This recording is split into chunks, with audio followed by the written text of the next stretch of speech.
Number 1. Schaff was last seen near the New York-Vermont state border after he got into a fight at the Riverside Pub on West Main Street in Granville, New York, at approximately 5 a.m. on January 18, 2014. He sustained scalp lacerations during the fight, and his glasses were broken. Two people offered Schaff a ride, and they were going to their car when Schaff walked ahead of them and vanished. He has never been heard from again, and an extensive search of the area turned up no sign of him. His cellular phone was found a few days later in the cab of a tractor-trailer parked at Loomis Trucking on Route 149 in Paulet, Vermont, next to the Methoy River. The lot is near where Schaff was last seen. If Schaff was outdoors in the cold weather without shelter, he would not have survived long. Police believed he had fallen in the river and searched it several times up until November 2015. The river was unusually low over the summer months that year. Nothing was ever found, however. The patron he fought with on the night of his disappearance has been investigated and has not been named as a suspect. It's uncharacteristic of Schaff to leave without warning. He lived in Fairhaven, Vermont at the time of his disappearance, just across the state line from Granville. His case remains unsolved. Number 2. Sharon resided on Nettle Creek Road in Parenton, New York with her 3 children in 2001. She was estranged from her husband, Irene Silverman, and was in the midst of a difficult divorce. Sharon received an order of protection against him in 2000. Irene was charged with criminal contempt after violating the order in October 2000. He grabbed Sharon in front of her home at the time of the incident. The charges were scheduled to be dismissed in March 2002, provided Irene did not receive additional criminal complaints. Sharon phoned her mother at approximately 12 p.m. on December 9, 2001. She said that she planned to pick up her children from Irene's residence later that afternoon. Sharon finished some holiday shopping and had dinner at a restaurant in Macedon, New York with her friend Mike Pieramico. Pieramico last saw Sharon as he exited her driveway at approximately 5 p.m. She walked inside of her residence to activate the holiday lights. Sharon has never been heard from again. Sharon's loved ones became concerned when they were unable to contact her over the weekend of her disappearance. She was reported as a missing person on December 10 when she failed to arrive at the ID group for her scheduled work shift. Irene told authorities that Sharon asked him to keep their children at his home in Chile, New York over the weekend. He said that he dropped them off at school during the morning of December 10 at his estranged wife's request. Sharon's red-maroon 1992 Dodge Caravan with wood grain panels and the New York license plate number U457WP was discovered abandoned later on December 12. The vehicle was located in the parking lot of the Days Inn Motel in the 1200 block of Chile Avenue in Gates, New York. Blood was discovered inside it. Authorities have not announced publicly whether the blood was determined to be Sharon's. She did not register as a guest at the motel, and no one remembers seeing her inside the building. Authorities are looking for a 5'7" tall Jamaican male with scars on his left arm and cheek in connection with Sharon's case. The individual is not considered a suspect in her disappearance, but he may be armed and dangerous. Investigators stated that Sharon's disappearance was considered suspicious. Her case remains unsolved. Sharon is a native of Rochester, New York. Her mother said that she enjoyed craft projects with her children in 2001. Number 3. Silverman was last seen at her townhouse on East 65th Street in the New York City borough of Manhattan on July 5, 1998. She was a wealthy former ballerina who often rented out apartments in her mansion to businesspeople. Silverman has never been heard from again. Her disappearance brought to light a myriad of bizarre events that ultimately led to 2 convictions for her presumed murder. Kenneth Kimes was a tenant in Silverman's mansion at the time she vanished. He moved into one of her apartments in June 1998, 1 month before she was last seen. Kenneth used the alias of Manny Guerin while residing on East 65th Street. Authorities believed that Kenneth and his mother, Sante Kimes, were actually con artists who monitored Silverman's business activities for months before Kenneth moved into her home. Photos of Sante and Kenneth are posted with this case summary. Authorities arrested the mother and son on the day of Silverman's disappearance. The initial charges stemmed from a fraudulent check written in Utah for $14,900 for the purchase of a Lincoln Town car earlier in 1998. They were charged with Silverman's murder in December 1998. Authorities believe that Sante and Kenneth devised a scheme to steal Silverman's mansion, which was valued at between $7 and $10 million. Investigators produced evidence that the pair wiretapped Silverman's phone and taped her phone conversations to become familiar with her lifestyle.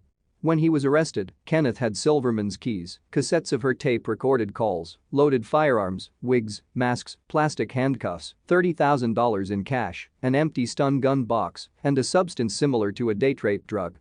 Kenneth also held a forged deed in his possession at the time of his arrest. The deed approved the transfer of Silverman's townhouse to Atlantis Limited for $395,000. Atlantis Limited was a shadow corporation investigators said was created by Sante for illegal purposes. Sante was the widow of a wealthy individual who died in 1994. She and Kenneth often hired homeless people as servants. One of the former employees was a transient who found his name used as the owner of Atlantis Limited in 1998. Sante and Kenneth apparently stole the man's identity without his knowledge. Authorities believed that Kenneth and Sante smothered Silverman, somehow smuggled her body out of her house during the day, then drove her remains to an unknown burial location in their Lincoln Town car. The Kamises trial brought out many colorful stories about other possible motives and suspects from their defense attorneys, including one claim that Silverman operated a bordello from her mansion. That story came from Sante and was quickly proven as a lie by Silverman's friends. In the end, the Kamises' attorneys attempted to point out that there was not any blood or DNA evidence to connect their clients to Silverman's disappearance, nor did authorities locate the woman's remains. Silverman's home had no signs of blood or other signs of foul play. However, the prosecution produced Sante's notebooks during the trial and managed to sway the jury in their favor. In her writings, Sante detailed plans to learn Silverman's social security number in the notes, among many other passages about the crimes. Prosecutors also produced evidence and witnesses that Sante disguised herself and posed as a notary in order to obtain Silverman's signature on the fraudulent deed to her mansion. Sante and Kenneth were convicted of Silverman's murder in May 2000. She was sentenced to 120 years in prison. He was given 125 years behind bars. Kenneth made headlines again in October 2000 when he held Maria Zone, a court TV producer, hostage during a prison interview. Zone was released unharmed, and Kenneth received 8 years in solitary confinement as a result of the incident. He later claimed that he was attempting to stop his mother's extradition to California, where they both faced another murder trial. Sante and Kenneth were charged with killing businessman David Kasdan in 1998 after he learned they used a forged signature to obtain a $200,000 loan. Kasdan's body was discovered inside a dumpster. He had been a longtime friend and business partner of Sante's husband. Many people, including her other son, believe Sante led Kenneth into a criminal life. She had a criminal history that dates back over 30 years. One of her more notable convictions was for enslaving and beating her maids. She denied any wrongdoing, hinting at times that she acted as a federal agent in some capacity. None of Sante's claims of innocence have ever been proven.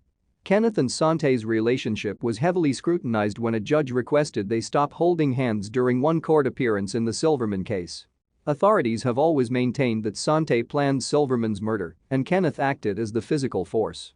Kenneth confessed to killing Silverman in November 2000, a move that surprised his attorneys.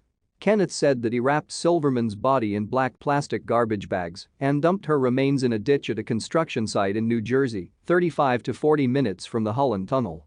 He claimed he did not remember the exact location of her burial site.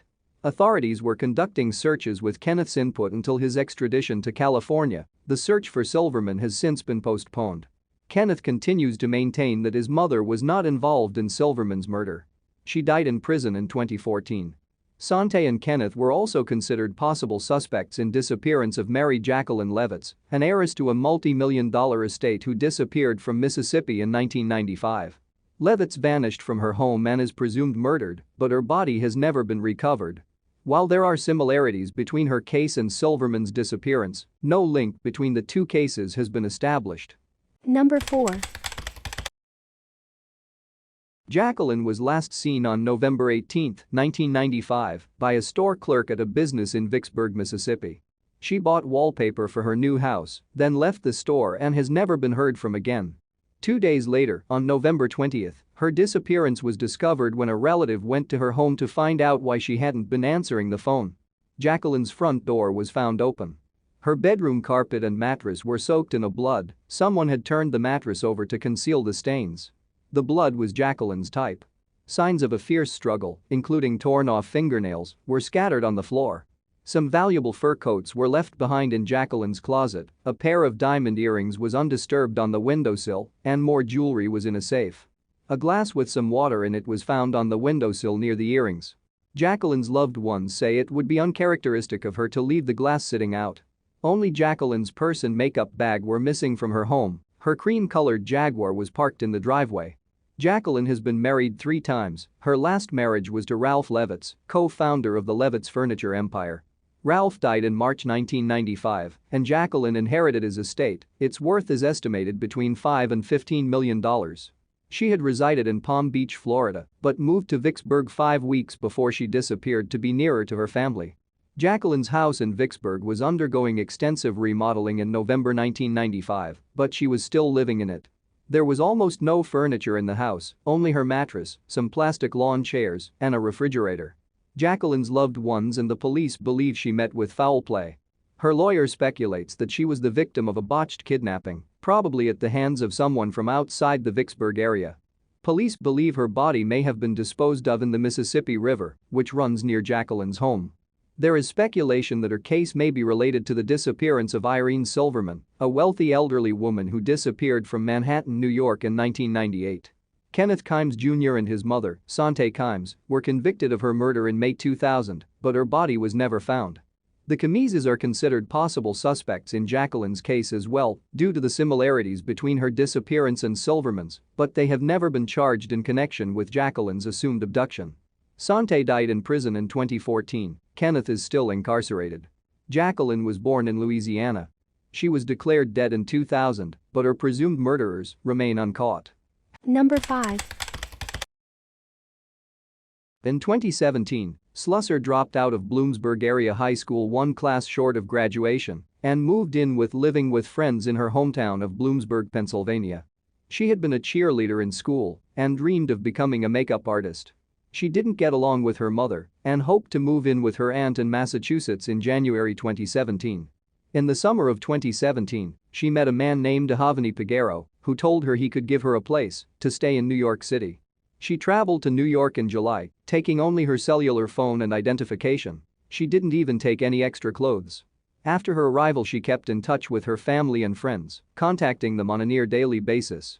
She indicated everything was going well, but after her later disappearance, her family found out she'd been working as a prostitute, advertising on the internet to get clients.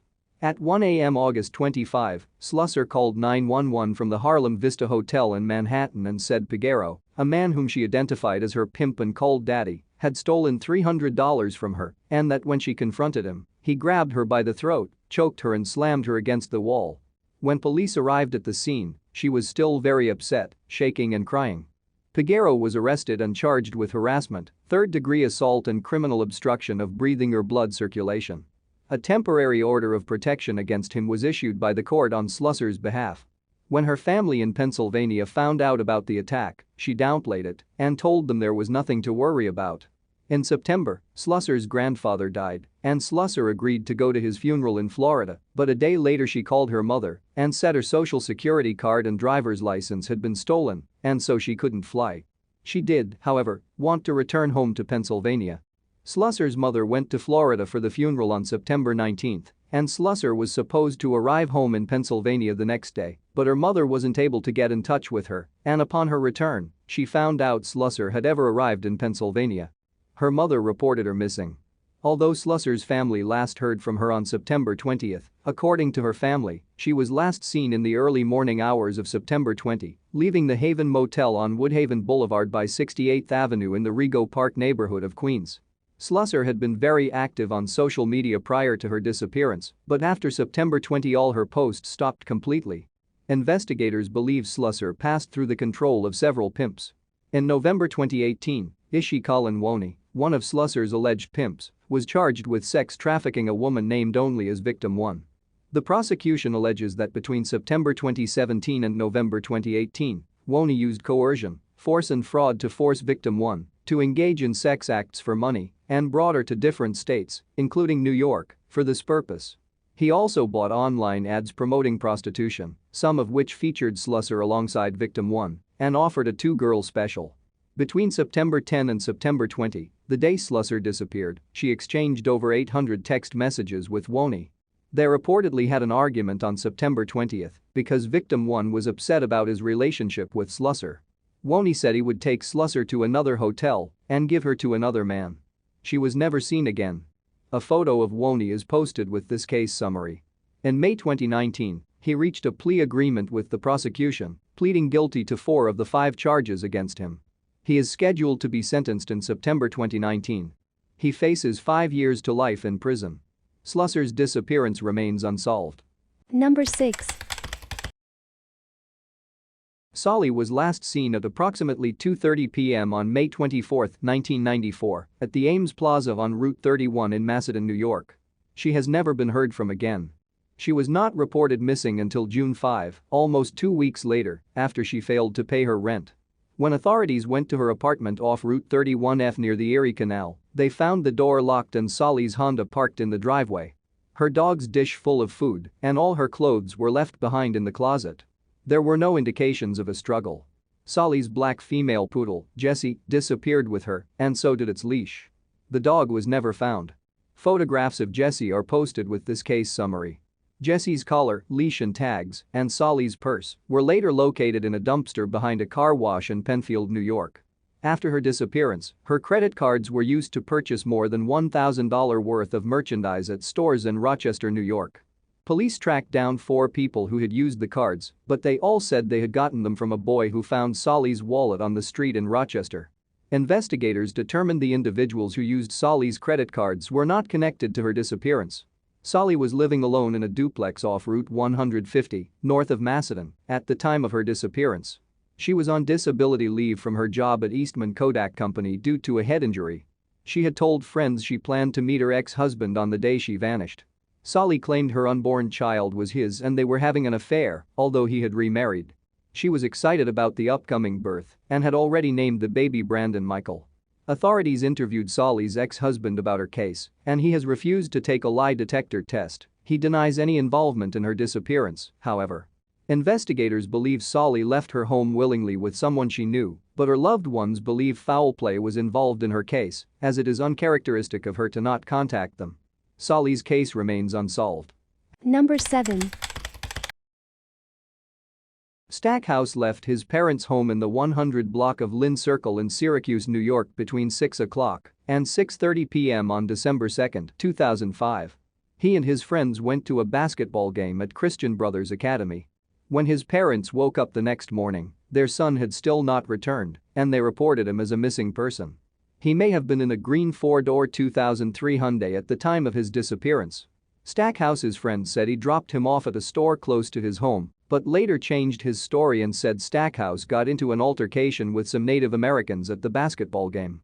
Many rumors have circulated about Stackhouse being killed and his body being disposed of on Onondaga Indian Nation territory, but no hard evidence be found to support the stories.